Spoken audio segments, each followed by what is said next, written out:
입니다. 히브리서 11장 1절부터 3절까지의 말씀입니다. 히브리서 11장 1절부터 3절까지 말씀입니다. 우리 한 목소리로 함께 합독하겠습니다. 함께 읽겠습니다. 믿음은 바라는 것들의 실상이요 보이지 않는 것들의 증거니 선진들이 이로써 증거를 얻었느니라. 믿음으로 모든 세계가 하나님의 말씀으로 지어진 줄을 우리가 아나니 보이는 것은 나타난 것으로 말미암아 된 것이 아니니라. 아멘. 오늘 말씀을 전해주실 목사님은 제가 부목사로 5년을 섬길 때에 저에게 목회에 참 많은 것을 가르쳐 주시고 보여주신 목사님이십니다. 서울 목천교회 김상원 원로 목사님이십니다.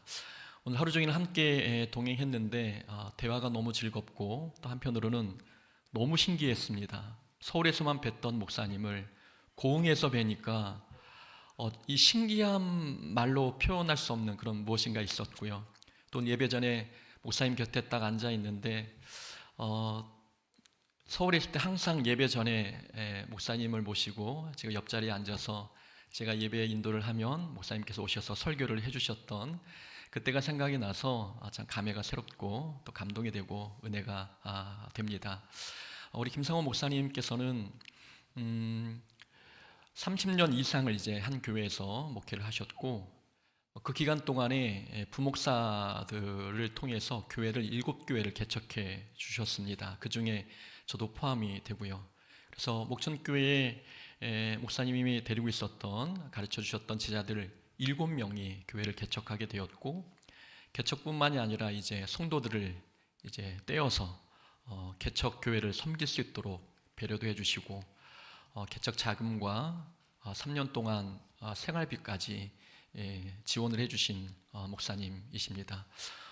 그래서 목사님께서 고흥에 내려오신다고 하실 때에 저에게는 영광이었고 감사했고 또 받은 은혜를 식사 몇 끼만으로 갚을 수 없지만 그래도 받은 은혜가 커서 또 말씀 전할 수 있도록 강단을 또 목사님께 내어 드렸습니다. 저도 오랜만에 목사님의 말씀을 듣게 되어서 은혜가 되고 듣기 전부터 은혜가 되는 것 같습니다. 목사님 나오실 때에 우리 할렐루야로 환영해 주시고 전해 주실 말씀의 제목은 믿음이 인생을 결정합니다 라는 제목입니다. 목사님 나오실 때 우리 할렐루야로 환영하겠습니다. 목사님 나오십니다. 할렐루야.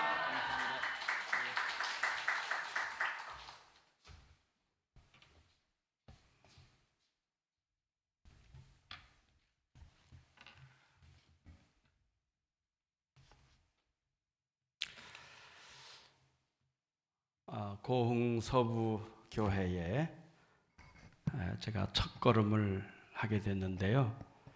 참 찬양하는 것이나 기도하는 것이나 예배에 참여하신 여러분들을 볼 때 참 은혜로운 교회임을 느끼게 됩니다. 그 외에 올해 뭐 한 가지 하다 보면 감이 있잖아요. 제가 목회를 한 교회에서 32년을 하다 지난해 연말에 은퇴를 했는데요. 교회 분위기, 예배하는 모습 보면 이 교회가 영적으로 어떤지 대충 감이 있거든요. 그런데 오늘 제가 여러분들과 함께 이 은혜로운 예배 시간에 말씀을 전할 수 있도록 허락해 주신 우리 이종근 목사님과 우리 당회원 여러분들에게 감사의 말씀을 드립니다. 제가 32년 목회를 하면서요, 교회에서 차를 2대를 사주셨어요. 한 대는 한 15년 타고 바꿔주셨고, 그리고 지난해까지 2번째 탄 차가 승용차가 있는데 20년 타고 난 다음에 교회에다 돌려드렸어요. 그 20년 탄 차가 몇 킬로를 뛰었는가 봤더니 7만 5천 킬로를 뛰었어요. 제가 가장 멀리 갔던 적이 딱 2번이 있는데 한 번은 목포 사랑의 교회에 세미나가 있어서 차를 가지고 갔다 온 적이 있고요. 그리고 어제 고흥까지 논스톱으로 온 건 아니고요. 정읍을 들리고 전주를 경유해서 이제 목사님들 만날 분들을 만나고 나서 고흥까지 왔는데요.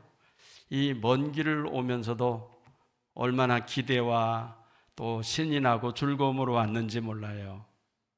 나를 환영해주고 기다려주는 목사님이 계시고 또 여러분 앞에 말씀을 전할 수 있는 기회를 주신 은혜를 생각하니까 얼마나 감사한 마음으로 내려왔는지 모릅니다. 오늘 이 자리에 또 참여하신 여러분 모두에게 우리 하나님의 은혜와 사랑이 충만하게 임하게 되기를 축원합니다. 기도하겠습니다. 하나님 아버지, 이 시간에 주님 사랑하시는 고흥서부교회 성도님들과 함께 말씀의 교제를 나누게 하시니 감사합니다. 이곳에 성령님 임재해 주시고 말씀하여 주옵소서. 예수님의 이름으로 기도하옵나이다. 아멘. 우리 주변에 믿음이 좋다는 분이 많잖아요. 우리는 어떤 분을 보면서 참 저분 믿음이 좋다 이렇게 평가를 하곤 합니다. 그런데 잘못된 믿음으로 신앙생활을 하는 모습도 종종 보게 되지요. 이단들이 그렇잖아요. 얼마나 열심히 신앙생활을 한다고 합니까? 하나님을 잘 믿는다고 합니까? 그런데 어때요? 열심히 할수록 문제잖아요. 네. 교회 안에도 주님이 말씀하시기를 쭉정이도 섞여 있다, 가라지도 섞여 있다라는 경고의 말씀을 2000년 전에 이미 하셨어요. 그러니까 교회는 2000년 역사 동안에 참 그리스도인이 있는 반면에 참 그리스도인이 되지 못한, 믿음에 있어서 그 믿음이 참 믿음이지 못한 믿음을 가지고 살면서도 마치 자기는 잘 믿는 것처럼 착각하는 분들도 없잖아. 교회 안에는 있을 수 있다는 얘기입니다. 바리새인들을 여러분 아시잖아요. 바리새파 사람들은 우리는 다른 죄 많이 짓는 사람들하고는 구별된 사람이다. 우리는 하나님의 말씀대로 살려고 하는 사람들이다. 그래서 스스로를 구별시켰다. 이 구별시킨다는 말이 거룩한 거잖아요. 그래서 자기들은 다른 사람과 달리 거룩한 사람들이라고 바리새라고 했어요. 바리새파. 여러분, 이분들이 메시아를 기다린다고 고백했죠. 그러나 메시아로 오신 예수님을 십자가에 못 박아 죽이게 한 분들이 바로 믿음 좋다는 바리새인들이었잖아요. 예수님께서 회개의 세례를 세례 요한을 통해 베풀게 하셨을 때에 세례 요한이 아무리 설교해도 회개의 세례를 안 받는 사람들이 있었어요. 누구죠? 제사장들과 서기관들과 바리새인들은 거기에 참여를 안 하는 거예요. 그러니 어찌 되겠습니까? 메시아이신 예수님이 오셔도 예수님인 줄 알아보지 못하는 영적인 맹인들로 살고 있었다는 겁니다. 스스로 생각할 때는 믿음이 누구보다 좋다고 자부하고 있었고 자랑하는 분들이었죠. 여러분, 믿음의 사람들이라고 하는 사람들이 싸우면 말릴 사람이 없어요. 여러분, 전쟁 중에 제일 무서운 전쟁이 종교 전쟁인 거 아시죠? 유럽에 종교 전쟁이 있었어요. 30년 동안 기독교와 캐톨릭이 전쟁을 벌이는데 하나님의 이름으로 얼마나 많은 살육이 벌어졌는지 몰라요. 성경을 믿고 하나님을 믿는다고 하면서 그러잖아요. 교회들 가운데도 보면 여러분, 열심히 하나님을 섬긴다고 하는 분들이 이게 파가 갈리고 분당이 생기고 그래서 화해가 되지 않아가지고 교회가 나누어지는 일들도 우리는 종종 보게 되지요. 사람들은 이렇게 종종 자기 믿음이 좋다고 생각하지만 잘못된 확신으로 하나님의 뜻을 외면하곤 한다는 것입니다. 왜 이럴까요? 사람은 자기가 믿는 대로 살아가요. 믿음이 삶을 이끈다는 것입니다. 어떤 이는 돈이 전부라고 믿기 때문에 그 돈을 위해서 새벽부터 저녁까지, 아니 일주일 동안 쉬지도 않으면서 열심히 살아가는 사람이 있어요. 돈을 위해 살다가 결국 돈의 종이 되는 것이죠. 잘못된 이단을 따르면서 자기만이 구원받는다고 확신하는 분들이 없잖아 있습니다. 어떤 이는 자기의 한계를 믿고 이런 고백을 하죠. 평생 나는 원래 이런 사람이야. 나는 이것밖에 못해. 안 돼. 그러면서 자기 스스로를 안 된다고 하는 울타리 속에 가두어 놓고 사는 일도 없잖아. 있다는 것입니다. 그것도 자기가 가진 믿음으로 자기 스스로를 그렇게 결박시키는 것이죠. 성경은 말합니다. 믿음은 바라는 것들의 실상이요 보이지 않는 것들의 증거니. 믿음은 눈에 보이지 않지만 우리 실제 삶을 움직이는 가장 강력한 힘을 가지고 있음을 우리에게 보여주고 있습니다. 놀랍게도 여러분과 저의 오늘의 삶은 어제의 믿음의 결과인 것입니다. 오늘 내가 어떻게 믿고 있느냐에 따라 내일 우리의 삶이 또 달라지게 된다는 것이죠. 어떤 믿음을 가져야 하나님을 바르게 섬길 수 있는지 자신의 믿음 체계를 점검하고 그리고 하나님께 그 믿음의 중심을 다시금 세우게 되기를 소망합니다. 먼저 이 믿음이라고 하는 것은 우리의 인생의 설계도다 하는 것입니다. 따라하겠습니다. 믿음은 인생의 설계도입니다. 아멘. 여러분, 믿음은 생각의 결과가 아니라 삶의 구조를 세우는 설계도인 것을 우리가 생각하셔야 되겠습니다. 사람은 생각 따라가는 게 아니라 믿음을 따라간다는 것입니다. 제가 요즘에 놀라움의 힘이라는 책을 보면서요, 참 많은 것을 생각하게 됐어요. 마이클 루셀이라고 하는 분이 쓴 놀라움의 힘이라는 책인데, 교보문고에 갔다가 어떤 분이 추천 도서 가운데 이 책의 이름을 올렸더라고요. 그래서 이게 뭐지? 하고 목차를 본 다음에 하나 샀어요. 은퇴하고 나니까요, 얼마나 좋은지 모르겠어요. 매이지 않으니까요, 오전에 성경 읽고 책을 읽고 하는 시간에 여유가 생기더라고요. 그래서 책을 읽는데 한꺼번에 저는 책을 확 읽어버리는 게 아니라 매일 1시간 읽든지 오전에 1시간, 오후에 또 시간 되면 1시간 이렇게 책을 부분 읽어가는 거죠. 근데 이분이 그 책에서 이런 말을 해요. 믿음은 우리의 정체성과 세계를 보는 방식을 결정한다. 우리의 정체성과 세계를 보는 방식을 결정하는 게 믿음이라고 말을 하고 있어요. 그러면서 그것은 모든 경험의 필터다라는 말을 해요. 필터, 여과지 아시죠?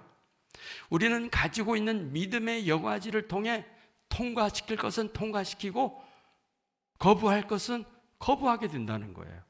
여러분이 예배에 나와서 설교를 듣든 찬양을 하든 기도를 하든 내 믿음의 필터를 가지고 설교를 듣든지 안 듣든지 선택하게 된다는 거예요. 이 찬양을 내가 마음으로 부르든지 아니면 에이, 나 이 찬양 마음에 안 든다 라고 하는 건 뭐냐? 우리의 경험으로 말미암아 확신에 이르게 됐던 믿음이 우리에게 있다는 것이죠. 그래서 여러분, 우리 신앙생활 할 때 처음 믿을 때 굉장히 중요해요. 처음 믿을 때 어떤 교회에서 신앙생활을 시작했느냐에 따라서 이후의 신앙생활의 모든 기준의 잣대가 될 때가 있어요. 순복음교회에서 신앙생활한 사람은요, 예배는 박수를 치면서 찬송을 해야지, 주여 하고 부르짖고 기도해야지, 그거 아니면 기도도 아니야, 뭐 이렇게 생각하는 것이죠. 옛날 우리 교회 장로교회 전통은 뭐예요? 통성기도도 잘 안 하고 박수도 안 치고 뭐 그래야 장로교지, 좀 신사적인 예배 분위기, 그게 우리 장로교지, 박수 치는 거 그거 우리 장로교 아니야, 뭐 이렇게 생각하시는 것도 뭐예요? 장로교회에서 처음 신앙생활을 하셨기 때문에 그런 믿음의 필터를 우리가 가지고 있다는 얘기죠. 여러분, 이 얘기를 좀 더 쉽게 얘기하면 하나님이 계시다고 믿는 분과 없다고 믿는 분이 세상을 보고 이해하는 방식이 다르다는 거예요. 그러니 어떤 분은 창조론을 믿기도 되지만 어떤 분은 진화론을 믿는 건 뭐예요? 우리 믿음의 필터 때문에 선택하는 거예요. 마음에 어떤 믿음을 품느냐에 따라서 세상을 해석하는 방식이 달라지게 되는 것이죠. 같은 상황에서도 어떤 사람은 절망을 보지만 다른 사람은 소망을 발견하게 되는 거예요. 문제는 환경이 아니라 내 안에 있는 믿음의 필터, 여과지, 믿음의 틀이 어떠하냐 하는 것입니다. 그러므로 우리의 믿음이 편향된 믿음이 아니라 진리 안에 세워진 믿음이어야 할 줄 믿습니다. 여러분, 창세기 12장의 아브라함은 어떤 분이셨어요? 하나님의 약속을 믿는 믿음으로 갈 바를 알지 못하고 오직 하나님의 인도하심에 맡기면서 나아가잖아요. 동으로 갈지 서로 갈지 모르면서 순간순간 인도함을 받고 가는 거예요. 그로 인해 하늘의 별처럼 바다의 모래처럼 믿음의 후손이 번성했다는 것을 창세기는 우리에게 보여주고 있잖아요. 반면에 민수기 13장 33절 이하의 말씀에서 출애굽한 이스라엘 백성은 어땠어요? 그들은 자신을 평가하는 자아상이 뭐예요? 정체성이 뭐예요? 우리는 가나안 거인 족속들에 비해서 보면 메뚜기에 불과하다. 여러분, 하나님이 구원한 이스라엘 백성들이, 하나님의 백성으로 부름받은 그들이 가나안 땅에 사는 거인족들 앞에 우리는 메뚜기에 불과하다. 메뚜기 자아상은 하나님 앞에서 올바른 고백이 아니잖아요. 여러분, 메뚜기와 같다라는 잘못된 믿음 때문에 그들은 축복의 가나안 땅을 앞에 두고 무너지고 말았어요. 다 광야에서 죽고 말았다고 성경은 말씀하고 있습니다. 우리가 세례를 받고 하나님의 자녀가 되고 구원받은 성도가 됐다 할지라도 우리가 어떤 믿음으로 하나님 앞에 서느냐, 하나님이 행하시는 모든 일에 대하여 어떤 마음으로 반응하느냐, 여기에 따라 우리의 선택의 결과가 달라지는 거예요. 하나님이 내 앞에 천국의 아름다운 은혜와 축복과 신령한 은사들과 하나님이 우리에게 부어주시고자 하시는 아름다운 복이 있는데 이걸 내가 한순간에 그르쳐버릴 수도 있는 게 뭐예요? 우리가 어떤 믿음의 고백을 하고 있느냐 하는 것입니다. 어떤 여과지를 가지고 바라보고 있느냐 하는 것이지요. 그러므로 우리가 하나님의 뜻에 근거한 믿음을 따라 살아가야 하는 것입니다. 그럴 때 하늘문이 우리에게 열리는 줄 믿습니다. 하나님의 역사가 일어나고 우리에게 약속된 하나님의 복을 누리게 될 줄 믿습니다. 어린 시절부터 나는 수학을 못해 라고 믿던 한 아이가 있었어요. 선생님이 문제를 풀라고 그러면 늘 고개를 푹 숙이고 아주 자신이 없어 했어요. 어느 날 수학 선생님이 이 아이를 불러서 상담을 하면서 이런 얘기를 하는 거예요. 얘야, 내 머리는 아주 논리적이야. 너는 수학을 잘할 수 있는 아이야. 단지 아직 너 자신을 잘 모르고 있을 뿐이야. 여러분, 이 한마디에 아이의 눈이 반짝거리기 시작했어요. 나는 못해라는 믿음을 가지고 살아가면서 수학을 아예 놓고 살았던 아이가 선생님이 내가 논리적이라고 수학을 잘할 수 있는 아이라고 권위를 가진 선생님이 수학 선생님이 나를 그렇게 평가를 해주니까요. 그 다음부터 그런 자신감을 가지고 수학의 문제를 풀기 시작했어요. 도전하기 시작했어요. 이 아이 결과가 어찌 됐겠어요? 반에서 수학 성적이 상위권에 올라가는 아이가 됐어요. 믿음이 바뀌니까 인생의 길이 바뀌더라는 것입니다. 내가 가진 믿음의 고백이 어떠하냐에 따라서 우리의 앞길이 달라지게 될 줄 믿습니다. 히브리서 11장에 있는 말씀에 믿음의 많은 영웅들이 나와요. 여러분, 이분들에 대해서 성경은 뭐라고 말씀합니까? 지식이 많았다든지 돈이 많았다든지 아니면 어떤 명예와 권세가 많은 것을 얘기하고 있지 않잖아요. 단지 그들에게 뭐가 있었대요? 믿음이 있었다는 거죠. 하나님에 대한 믿음을 가지고 있었기 때문에 그들은 하나님께 쓰임받아 큰 일을 이룰 수 있었던 사람들이었다고 우리에게 소개하고 있다는 것입니다. 다윗이 어린 소년의 때에 용장 골리앗을 맞짱 떠가지고 이길 수 있었던 게 무술에 있었습니까? 무기에 있었습니까? 경험에 있었습니까? 아니잖아요. 그의 관직에 있었던 겁니까? 하나도 그게 아니에요. 오직 전능하신 하나님, 사자와 곰의 발톱에서 나를 구원해 주신 그 하나님의 이름으로 내게 나아가노라 그랬잖아요. 오늘 여러분들에게 남보다 더 나은 게 뭐가 있습니까? 물론 어떤 분은 학식이, 아니면 어떤 분들은 돈이, 어떤 분들은 배경이 더 좋은 분이 혹 계실지 모르지만 그게 없다고 할지라도 여러분 낙심하지 마시기 바랍니다. 기죽지 마시기 바랍니다. 세상을 창조하신 분이 여러분의 아버지이심을 고백하시기 바랍니다. 그분이 우리에게 모든 것을 구할 때에 주실 수 있는 분임을 믿으시기 바랍니다. 이 믿음으로 하나님 앞에 엎드리는 사람, 기도의 약속을 믿고 기도하는 사람, 믿음이 없어서 기도 못하는 사람과 다르다는 거예요. 물론 우리가 처음 시작할 때는 믿음이 없이 기도할 수도 있어요. 목사님이 기도하자 그러니까 아이고, 다른 분들은 10분, 20분 기도하는데 나는 5분 기도하니까 할 게 없어. 왜 이렇게 기도를 오래 하는가 싶기도 하지요. 그런데 처음부터 용사인 사람이 어디 있어요? 처음부터 박사인 사람이 어디 있어요? 못하던 것도 같이 하다 보니까 어때요? 자라나는 거죠. 성숙돼 가는 거예요. 여러분, 오늘 여러분들이 이 시간에 하나님이 우리에게 원하는 게 다른 것이 아니라는 겁니다.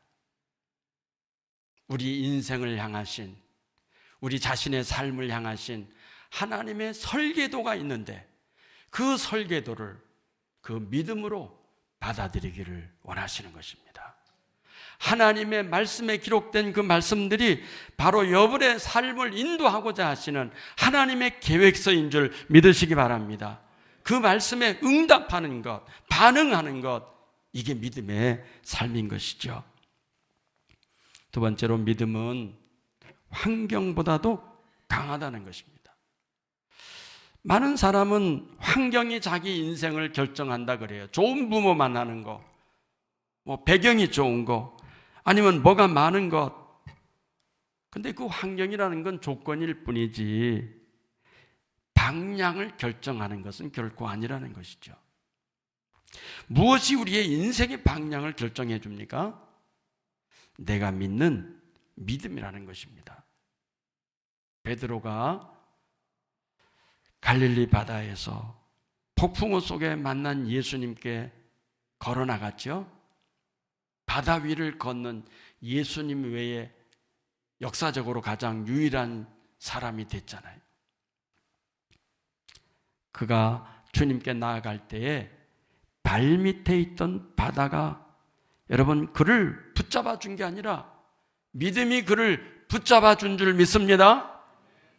주님이시거든 나에게 이 바다 위로 걸어오라 명하소서. 베드로에게 주님이 걸어오라고 하셨잖아요.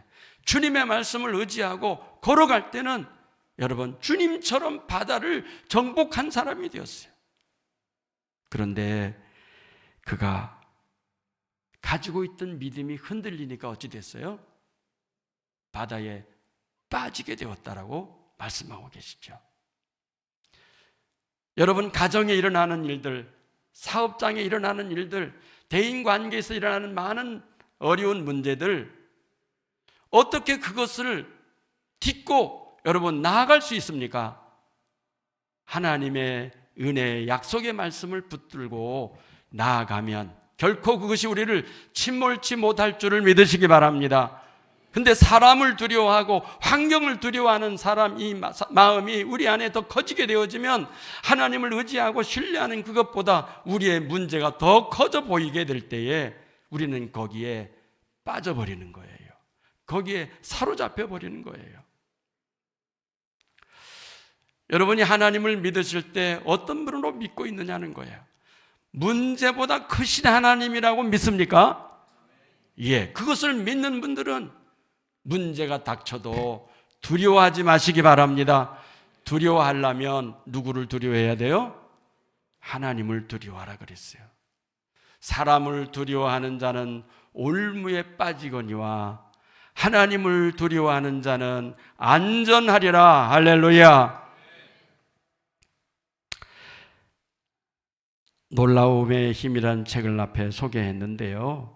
이 저자가 하는 말 가운데도 이런 얘기가 있어요. 믿음은 우리가 무엇을 보느냐를 결정하고 보는 것이 행동을 결정한다 그랬습니다. 믿음이 바뀌면 행동이 바뀌고 행동이 바뀌면 삶이 바뀌게 되는 것이죠.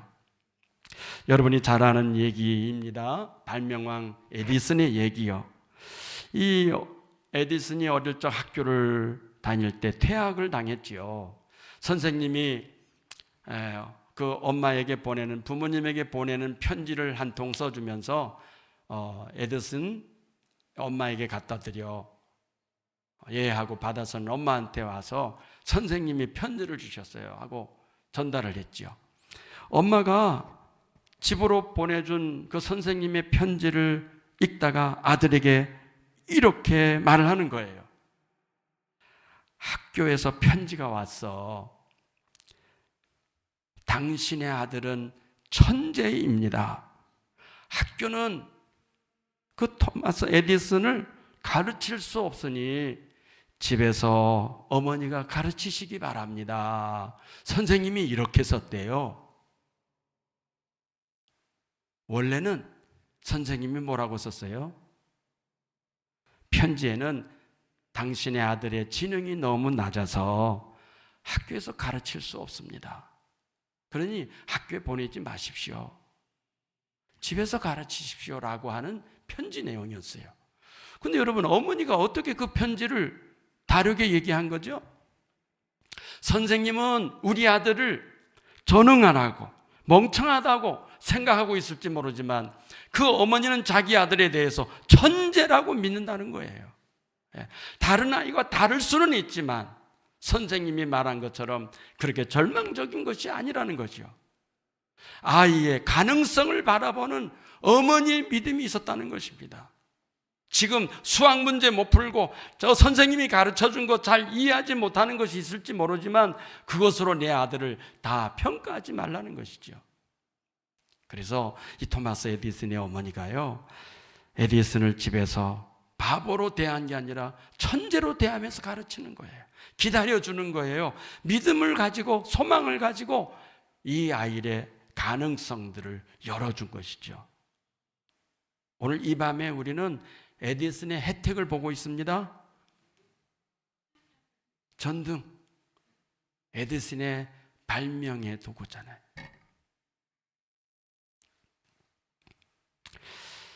환경을 보면서 여러분 절망하지 마십시오. 하나님을 의지하여 믿음으로 희망의 말들을 우리 가족들에게, 우리의 이웃들에게, 다른 분들에게 선포하시기 바랍니다. 자녀가 못한다는 것만 얘기하고 지적하면요, 할 수 있는 것도 점점 못하는 바보로 만드는 거예요.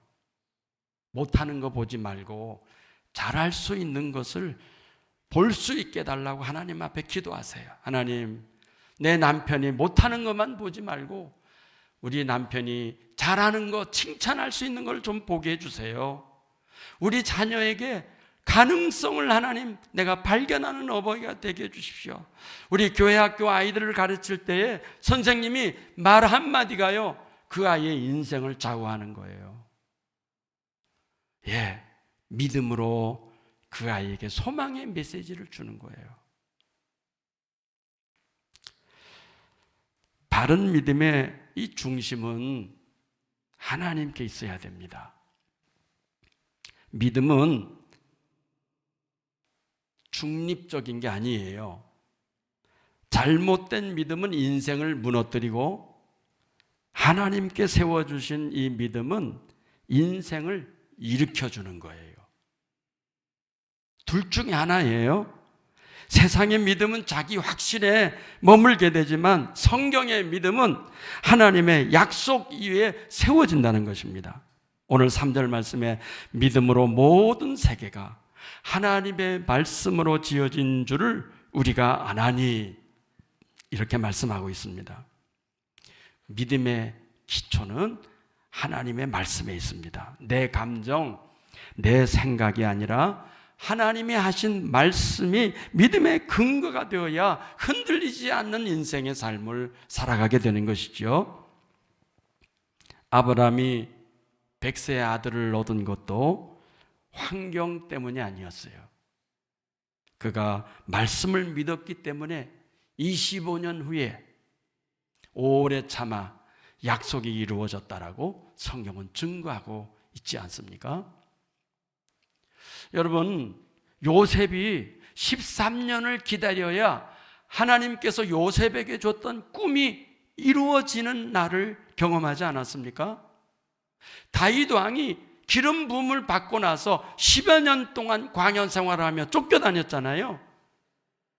10여 년이 지난 다음에 하나님이 마침내 왕으로 세움받게 하시잖아요. 하나님이 주신 약속의 말씀이라고, 여러분, 번개불에 콩 튀겨 먹는다는 말 있죠? 그렇게 말씀을 믿습니다 했다라고 바로 그 말씀이 내 앞에 불현듯 이루어지는 것은 결코 아니라는 거예요.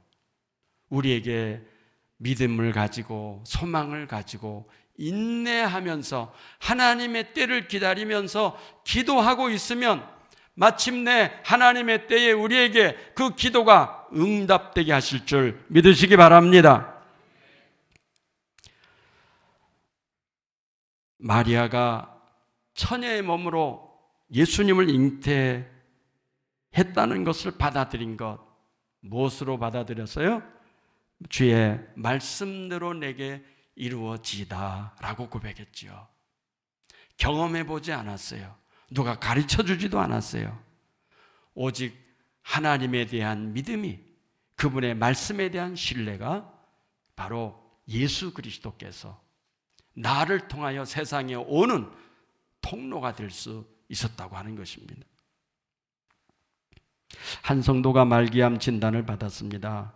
의사는 3개월밖에 남지 않았습니다 라고 얘기했어요. 이분이 하나님 앞에 엎드려 울면서 성경의 약속을 붙잡았습니다. 내가 너를 고쳐주리라. 믿는 자에게는 능치 못하심이 없느니라. 그가 병원에 입원해 있으면서도 항암 치료를 받으면서도 여전히 그는 소망을 잃지 아니하고 하나님께서 주시는 약속의 말씀을 붙잡았다는 거예요. 그랬더니 몇 개월 후에 다시 검사를 했더니요, 의사 선생님이 고개를 설레설레 흔들면서 이것은 의학 지식으로는 결코 설명할 수 없는 일입니다. 암세포가 완전히 사라져 버렸습니다. 여러분, 믿음이라고 하는 것은 내가 바라는 대로 다 된다는 건 말하는 것은 아닙니다. 하나님이 원하는 믿음을 우리가 가지고 산다면, 하나님이 내게 주시는 약속의 말씀을 붙들고 산다면, 여러분, 하나님께서는 반드시 그 말씀대로 우리에게 행하여 주실 줄 믿으시기 바랍니다. 이제 여러분께서 스스로에게 질문해 보시기 바랍니다. 나는 지금 무엇을 믿고 살아가고 있는가? 나를 규정하고 있는 믿음은 세상으로부터 온 믿음인가? 아니면 하나님이 주신 믿음인가? 내 안에 잘못된 믿음은 없는가? 여러분, 변화의 시작점은 바로 바른 믿음을 가지고 살아가는 것입니다. 우리가 이 믿음의 삶을 살아갈 때 세 가지가 따라가야 돼요. 첫째는 뭐예요? 요한복음 1장 12절 말씀이지요. 영접하는 자, 곧 그 이름을 믿는 자들에게는 하나님의 자녀가 되는 권세를 주셨다 그랬죠. 예수 믿는 것부터 하나님이 원하는 믿음의 길로 들어서는 거죠. 근데 우리 그리스도인들이 예수 믿는 것으로 내가 이제는 하나님의 자녀 됐어, 이제 내가 구원받았어, 여기서 끝나버리면 안 되는 거죠. 하나님은 마태를 통해 뭐라고 말씀합니까? 하나님의 아들은 어떤 사람이에요? 화평케 하는 자는 복이 있나니 저희가 하나님의 아들이라 일컬음을 받으리라고 말씀했잖아요. 여러분, 우리가 예수 그리스도를 믿음으로 말미암아 이 믿음으로 하나님과의 관계가 시작됐습니다. 하나님과의 관계가 시작된 사람은 어떤 열매가 맺어져야 되는 거예요. 그 열매가 뭐예요? 화평의 삶, 다른 사람들과의 관계가 바르게 세워져 가야 된다는 것입니다. 하나님을 믿는다고 하는데 사람들과의 관계는 꽉 막혀 있는 사람이 있어요. 불화의 관계 가운데서 하나님 앞에 기도하는 분이 계셔요. 믿음의 삶을 살면서 여러분, 사람들과는 상종을 안 하고 하나님만 상종하려는 사람이 있어요. 그게 하나님의 자녀인가요? 하나님의 아들이라고 일컬음 받으려면 화평케 하는 자의 삶의 열매가 있어야 함을 말씀해 주신 거죠. 그 다음에 우리에게 있어야 될 열매가 무엇입니까? 로마서 8장 14절에 무릇 성령으로 인도함을 받는 사람은 곧 하나님의 아들이라고 말씀하셨어요. 사도 바울을 통해 우리에게 주시는 하나님의 아들의 삶이 뭐예요? 성령으로 인도함 받는 거죠. 성령으로 인도함 받는 것에 대해서도 한 시간을 여러분과 얘기해야 되는데요, 생략하겠습니다. 성령의 열매로 성화되는 삶이 믿음의 성숙으로 이어질 거예요. 예수님을 믿고 하나님 자녀 됐다고 구원받았다고 이제 그것으로 만족해서는 안 된다는 겁니다.